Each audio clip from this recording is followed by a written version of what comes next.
Baik, assalamualaikum warahmatullahi wabarakatuh. Kembali lagi dengan saya di sini Denny Aden Saputra. Nah, kali ini saya membuat project auto dosing untuk tanaman hidroponik pada lahan greenhouse, teman-teman ya. Jadinya di sini ada pompa.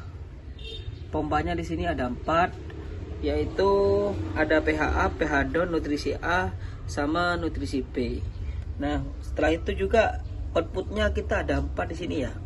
Outputnya itu ada solenoid 1 2 3, ada untuk kompresor untuk pendingin air. Itu ya. Nah, di sini juga untuk pembacaan sensornya kita menggunakan 2 sensor, teman-teman ya. Nah, satu sensor ini dia pembacanya RS485. Dia ada 4 parameter. Jadinya ada temperatur, TDS, EC, sama salinitas. Kalau yang satunya ini, teman-teman ya, ini adalah sensor pH. Kita di sini menggunakan sensor yang industrial grade. Jadinya untuk penggunaan jangka panjang, teman-teman ya. Nah, ini untuk pembacaan sensor ininya ya, teman-teman ya.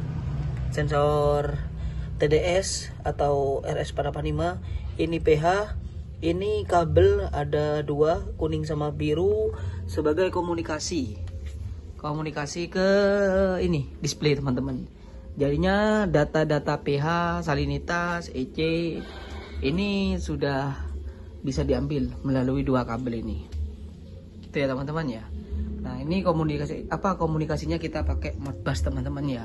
Oke. Nah, di sini juga ada sistem proteksi, teman-teman ya. Jadinya di situ kita dapat ketahui bahwasannya pH sama EC itu kedap-kedip. Bahwasannya dia adalah alarm, teman-teman ya. Alarm untuk dosingnya. Jadi dia sudah melakukan dosing, hanya saja ini tidak ada kenaikan atau tidak ada perubahan pada pembacaan pH atau EC. Nah, untuk nutrisi kita satuannya tidak pakai TDS ya. Satuannya kita tidak pakai TDS. Kita acuannya pakai EC karena kebutuhan dari usernya itu mintanya pakai EC, teman-teman. Itu ya. Untuk kebutuhan usernya. Nah, di sini itu kita bikin untuk programnya sefleksibel mungkin ya dari teman-teman ya. Di sini ya. Di sini ada 5 button yang berfungsi untuk melakukan settingan. Nah, oke. Nah, di sini itu ada set point, ada mode, ada wifi, ada pengaturan, ada alarm. Nah, ini teman-teman ya. Kode alarmnya kita bisa cek di sini. Ternyata dia alarmnya adalah pH down dengan pH nutrisi dengan pump nutrisi. Jadinya dia melakukan dosing selama 3 kali tapi tidak ada perubahan nilai, maka dia alarm. Oke. Jadi karena di sini belum saya ini, teman-teman ya. Saya sambungkan ke larutan-larutannya itu, teman-teman ya. Nah, kita bisa riset di sini, teman-teman. Kita bisa riset di sini. Ini ya, teman-teman ya. Kita riset di sini. Oke. Maka kedap-kedipnya ini, teman-teman ya, akan hilang. Oke ya. Kita coba riset di sini, teman-teman ya. Oke, langsung nyala, teman-teman ya. Langsung nyala. Ini pH down sama nutrisinya nyala. Nah, karena di sini pembacaannya itu up. pH-nya terlalu tinggi, jadinya pH down nyala. Nah, oke teman-teman ya. Ini dia sudah tidak tidak kedap-kedip lagi. Karena ya ini satu, tidak ada alarm dia, gitu ya, teman-teman ya. Tidak ada alarm. Nah, kita akan lakukan pembahasan pada sensor. Nah, sensor ini itu di Shopee sama di Tokped itu tidak ada, teman-teman. Jadinya ini saya dapatkan dari usernya. Usernya langsung beli ke Cina, teman-teman ya. Ini ya penampakan sensornya. Ini ya. Oke. Nah, di sini kita kembalikan di sini, teman-teman ya. Ada namanya mode. Mode di sini ada otomatis, ada kalibrasi. Nah, pada menu kalibrasi ini sistem itu tidak akan bekerja karena dia fokus untuk kalibrasi sensor, teman-teman ya. Nah, kalau untuk kalibrasi sensor RS485-nya itu harus menggunakan laptop, teman-teman ya. Kalau untuk pH bisa di sini. Ada pH 4, pH 7, pH 9 ya. Nanti itu berdasarkan voltasenya dia. Itu teman-teman ya. Oke. Di sini juga ada namanya WiFi ya, di sini. Nih, dia sudah terhubung ke WiFi. Nah, oke. Dia bisa dimonitoring menggunakan aplikasi atau web. Nah, kebetulan dia terhubung ke aplikasi ini. Thingsboard. Ntar lagi saya tampilkan dulu. Oke. Nah, di pengaturan ini banyak fiturnya di pengaturan kita. Ada waktu stabil, jadinya ketika alat itu baru running, dia butuh berapa lama stabilisasinya gitu.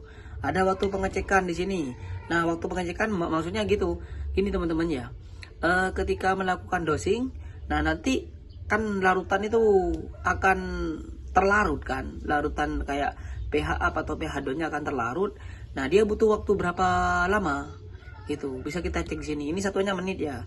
Bisa 10 menit gitu. Nanti setelah 10 menit dia tercapai apa tidak gitu teman-teman ya. Dia tercapai apa tidak gitu. Kalau sudah tercapai, maka dosing sudah tidak tidak dilakukan lagi gitu.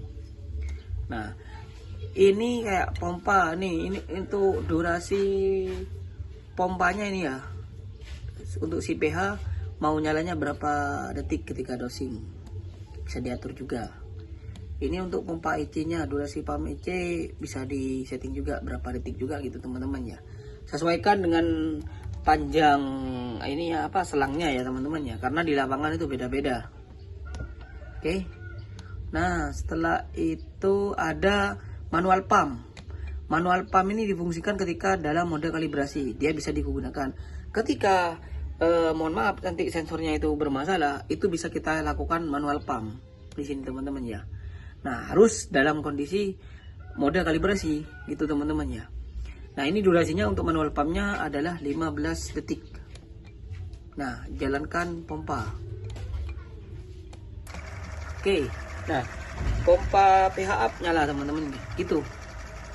Jadinya ini sudah saya bikin se-fleksibel mungkin, senyaman mungkin untuk pengguna hidroponik. Itu ya, oke. Nah, juga ada pH down, ada juga untuk pemberian nutrisi. Oke. Nah, di sini juga ada set RTC, set tanggal, set waktu. Kalau semisal waktunya geser, kita bisa set di sini. Nah, ini ya. Oke. Kita kembali. Nah, ini untuk untuk alarm. Nah, kalau udah ada alarm, dia tidak ada alarm gitu teman-teman ya. Kodenya. Nah, ini fungsinya untuk reset alarm. Yang bisa di reset itu hanya untuk dosing. Jadi misal pH-nya masalah, itu nanti akan ada alarm. Contoh ini ya, kita sensor RS485-nya kita angkat di sini, maka dia akan ada alarm. Ya teman-teman, akan ada alarm. Sebentar, kita harus pindah dulu ke mode otomatis.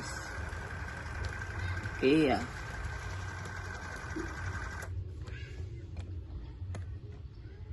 Nih teman-teman ya. E06 cek sensor EC. Nah, karena dia pembacaannya adalah 0. Pembacaannya adalah 0 teman-teman ya. Ini 0 pembacaannya. Jadi dia terbaca alarm gitu teman-teman ya. pH juga ada. Itu semua.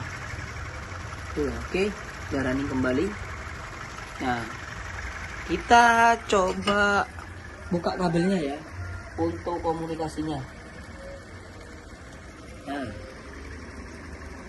seperti ini tampilannya. Seperti ini tampilannya. Kalau kabelnya kita buka, coba kita pasang kembali ya. Oke. Oke, langsung terbaca gitu ya. Nah, oke. Ntar lagi akan alarm lagi teman-teman, karena tidak ada pelakuan dosing gitu ya. Oke. Nanti juga di LCD nih ada tulisan alarm kalau emang ada alarm nanti teman-teman ya. Jadi kita bikin sefleksibel mungkin. Untuk mode itu gampang. Kalau sampean sudah masuk ke kalibrasi gini, dia sudah pindah ke mode kalibrasi ini. Tuh ya. Oke. Nah, kita pindahkan ke otomatis saja. Tuh ya. Nah, untuk WiFi itu juga bisa di reset. Semisal kita mau ganti WiFi, gampang itu cara resetnya. Nanti ini bisa di reset. Nah, jadinya kelebihan dari alat ini, ketika WiFi itu lagi ada trouble, nah selama 3 menit dia akan reconnect. Nah, ketika emang dalam 3 menit itu tidak ada WiFi itu, intinya masih trouble ya, bahwasanya dia akan pindah ke mode AP atau mode offline. Nah, ketika WiFi itu sudah normal, maka dia akan pindah lagi ke mode online secara otomatis gitu teman-teman ya. Oke.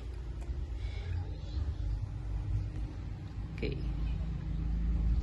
Ini ya teman-teman ya untuk aplikasinya ya. Nah, sebelumnya kita harus login dulu teman-teman. Login dulu ini Nah, setelah login nanti kita atur aja di aplikasinya. Ini ya. Kita coba samakan di sini teman-teman ya. EC 0,49, pH-nya 6,1, salinitas di sini TDS-nya 240. Bentar ya. Suhunya 27,8. Ini sistemnya otomatis. Udah gitu jamnya ini juga ada. Dan juga ini untuk RSI WiFi. Jadi orangnya mintanya ada ininya teman-teman ya. Oke. Itu ya. Udah tampil IoT. Ini ya. Monggo yang mau pesen bisa bisa hubungi nomor di deskripsi ini. Oke ya. Di sini coba kita lakukan reset terlebih dahulu. Nah, alarmnya ya.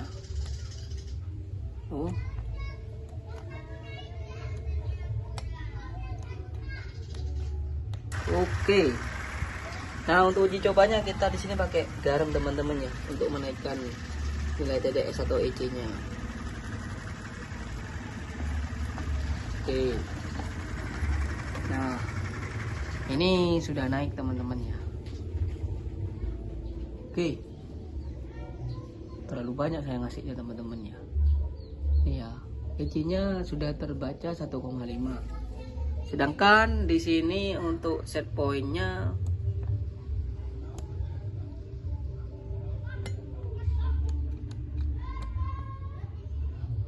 0,7. Jadinya dia sudah tidak akan melakukan dosing kembali dan dia langsung mati teman-teman. Barusan kan, karena ini ada histeresis gitu teman-teman. Jadinya lebih sekian dia langsung off gitu, meskipun udah lewat dari durasinya gitu. Ini saya terlalu banyak, ini masih garamnya. Ini terbaca TDS-nya terbaca 780, yang awalnya 200. Barusan pH-nya aktif teman-teman ya. Tuh.